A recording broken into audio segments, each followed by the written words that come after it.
unless you're a fan of the number 1 seed or the number 8 seed, you're generally not too invested in their first round matchup, 1 versus 8.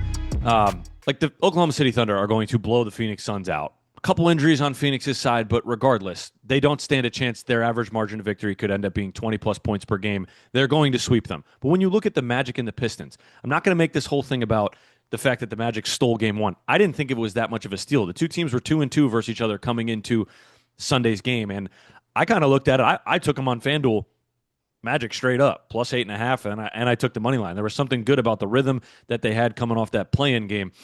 But what's more interesting about this 1 versus 8 matchup that I think we're going to see a lot in the Eastern Conference in the years to come is the fact that Cade Cunningham, number 1 overall pick in 2021 versus Paolo Banchero, number 1 overall pick in 2022, are going to have a lot of these head-to-head battles. And right now, this year, we get to witness one. And yeah, the Magic are an 8 seed, and they've had a rough year. And Jamal Mosley's probably on the hot seat, whether they win this series or not. I think he's probably going to get fired. I'm not rooting for him to get fired, but do I think they could probably bring in someone a little bit better that can unlock the personnel on that offense? I do. I would take the Magic's roster over the Pistons roster any day of the week. If you flip-flop the two head coaches, JB Bickerstaff, and you put them on the Magic and put Jamal Mosley on the Pistons, are we sure the Magic aren't the number 1 overall seed in the Eastern Conference? I don't know, but I think it's an interesting study. The point I'm making about these two stars, because I think they're stars, emerging stars. Cade already there, likely could be a first-team All-NBA guy, probably going to be second team this year. Paolo, we all know my stance on Paolo, right? I wasn't scared to admit it last year. I took a leap of faith. He didn't live up to it this year. Not a problem. Do I think he's a top 15 potential All-NBA guy every single year? I do. I'm not going to shy away from that at all. What's interesting about these two going at it is that they were number 1 overall picks in consecutive seasons. And when you watch the two matchups, you can see the varying degree of skill sets on both sides. Paolo, big, strong, brute force, got a LeBron James type of build. He's not a LeBron James type of player by any means, but he's got the build. He had that dunk yesterday in the second half where he floated, third quarter, floated through the lane and just power slammed it off too. And just the elevation on his leaps and just how he's able to create. Obviously, there's something there that hasn't been unlocked. I'm aware, okay? But I'm not selling any stock on Paolo. And then you look at Cade, like the diversity as a playmaker, a scorer, a mid-range jump shooter, his sneaky athleticism when he gets into the paint. He's really strong using the inside of his body and finishing around the rim through contact. Love both these guys. The point I'm making about these two that's so much fun is how many times in NBA history have we had two guys that were number 1 overall picks, whether in consecutive years or close, within a 5-year span, that then had epic NBA playoff battles? It's not a lot. Okay, so the last time this happened, remember, Cade 2021, Paolo 2022. This is the first time they've ever matched up in the postseason. It's Paolo's 3rd postseason appearance in a row. It's Cade's 2nd postseason appearance in a row. So it's brewing, right? Now we're getting in a first-round matchup. The last time this happened, 2003, LeBron James drafted number 1 overall. 2004, Dwight Howard drafted number 1 overall. The only time those two matched up in the NBA playoffs was 2009 Eastern Conference Finals when the Magic won in 6 games. LeBron was in his first stint with Cleveland. The Magic went on to lose the NBA Finals to Kobe Bryant's Lakers when they went back-to-back. So, the first year of their back-to-back run. So that's the only other time in recent history. Then you go back to the 2000 season.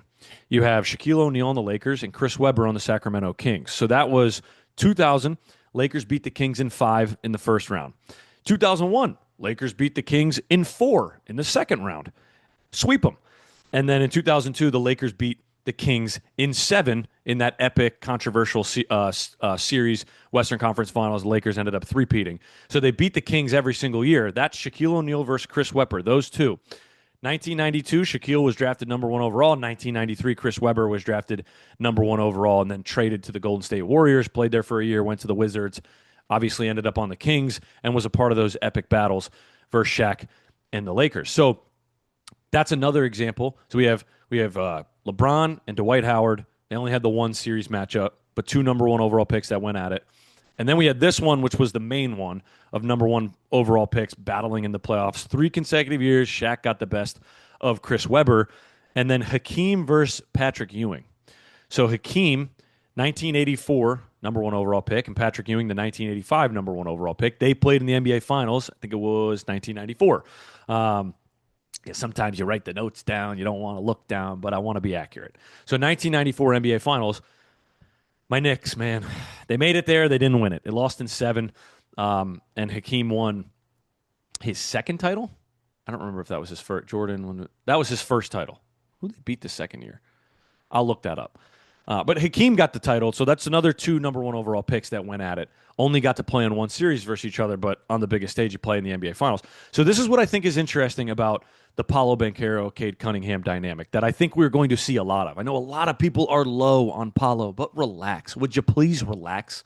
Like, I actually think it's so overblown. And my video last year, overblown. I exaggerated the hell out of it.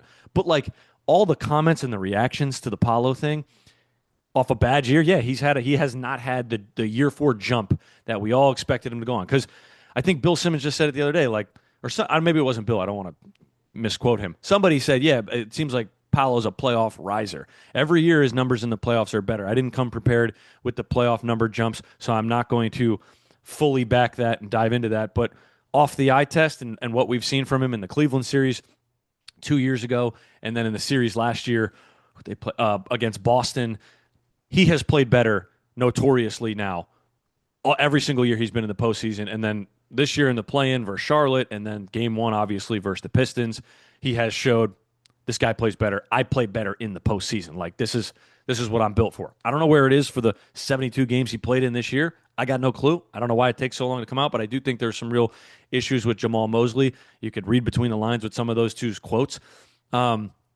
Regardless, though, I think when you look at the potential that we have between these two guys to have some unbelievable matchups moving forward, I think this series right now is going to set the table for what we could expect between the Cade versus Paolo dynamic rivalry, head-to-head number one overall pick. It could end up being, if these two guys live up to the hype as number one overall picks, it could literally end up being one of, if not, the best head-to-head matchup and back and forth rivalry between two number one overall picks in NBA history. It has that type of chance because there hasn't been a ton of it. I just rattled through all the other number one overall picks that have battled against each other in the playoffs.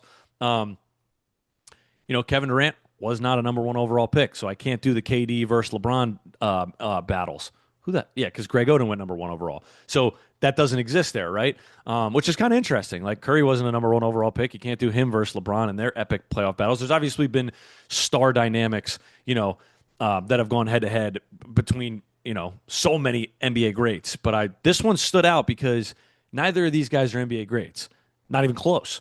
They're so early into their career. Remember, Cade year 5, Paolo year 4. This is baby steps. We are at the very beginning of this whole thing. But then when I watched, game one, and I'm looking at how these two are playing, Cade has 39, and Paolo in the middle of that third quarter looked like he was going to have 35, and then, he got subbed out. The offense went away from him a little bit. Franz Wagner had a big fourth quarter, and the team overall was just playing well. He didn't really end up having to do much in the fourth quarter when he got back in, but 23 points, 9 rebounds, 5 assists.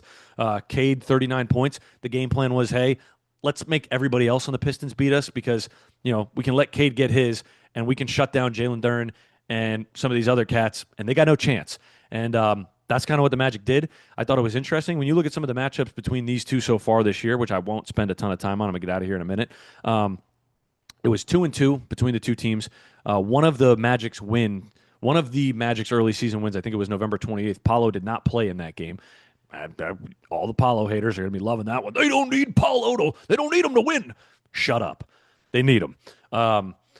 I don't think that system in Orlando offensively has been fully unlocked. But when they play with that intensity and physicality defensively, and Jalen Suggs is not in foul trouble and he's on the court and he's not an injury liability and he's out there, adds such another dimension to this team. And obviously Desmond Bane's ability to stretch the floor.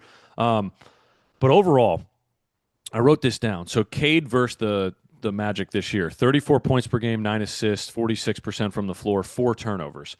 He's had 19 games this season with 5+ turnovers. 2 of them came versus Orlando, and then I got a big Paolo one for you. So Paolo, 25.5 points per game, 9 rebounds on 52% from the floor in his. Let me redo that. Paolo Banchero, 25 points per game, 9 rebounds, and on 52% from the floor. 10 free throw attempts per game in the 4 games he's played versus Detroit this year. He's had 6 games this season with 15 or more free throw attempts. 3 of them have come versus the Pistons. So the bully ball, the mismatch that he poses to that Pistons roster. Can Asar Thompson guard him? I don't think so. Is Asar Thompson a really good defensive player, one of the best perimeter defenders in the NBA? Yes. Does that mean he can stay in front of 6'10", 6'9", 260-pound Paolo Banchero?